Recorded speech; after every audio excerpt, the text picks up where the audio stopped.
করেছে, যেন তাদের হিয়ে হিয়ে জড়া জড়া, মানে রাধারানীর হিয়া আর প্রাণ গোবিন্দের হিয়া আজকে যারা একই জায়গাতে অবস্থান করেছে। তখন সঙ্গে সঙ্গে বিশাখা সখী বলছেন, আমি যাই, আমি একবার যাবো না, আমি গিয়ে দেখে আসি, দর্শন করে আসি যে রাধা গোবিন্দ কেমন ভাবে শয়ন করেছে। তাই বিশাখা সখী কুঞ্জ মন্দিরে গিয়ে রাধা গোবিন্দের শয়ন সেবা দর্শন করে আজকে সেও কিন্তু সমস্ত সখীগণ গেছে, বলছেন সখী রে, আমি আবার কেমন দেখিলাম জানিস সখী, দেখলাম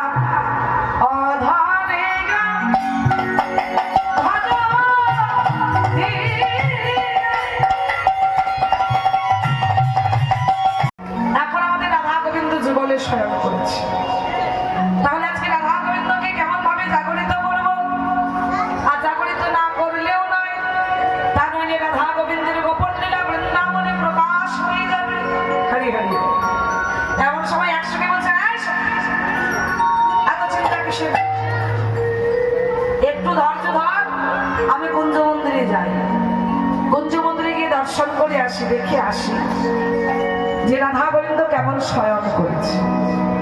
তাই ললিতা সখী কুঞ্জ মন্দিরে গিয়ে রাধা গোবিন্দের শয্যা শোভা দর্শন করে সখীগণের কাছে এসে বলছিল, সখী রে, আমি আবার কেমন দেখিলাম জানিস সখী, দেখলাম কুসুম সেজ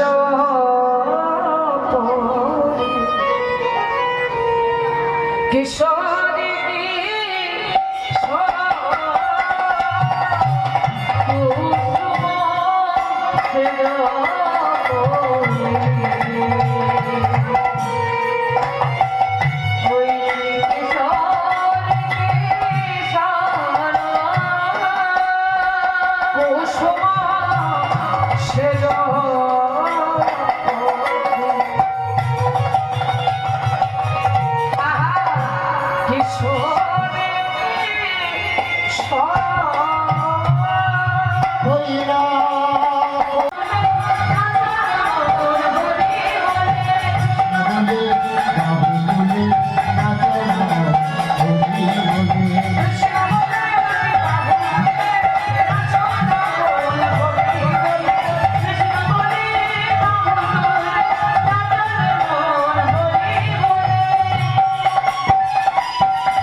Chico Mani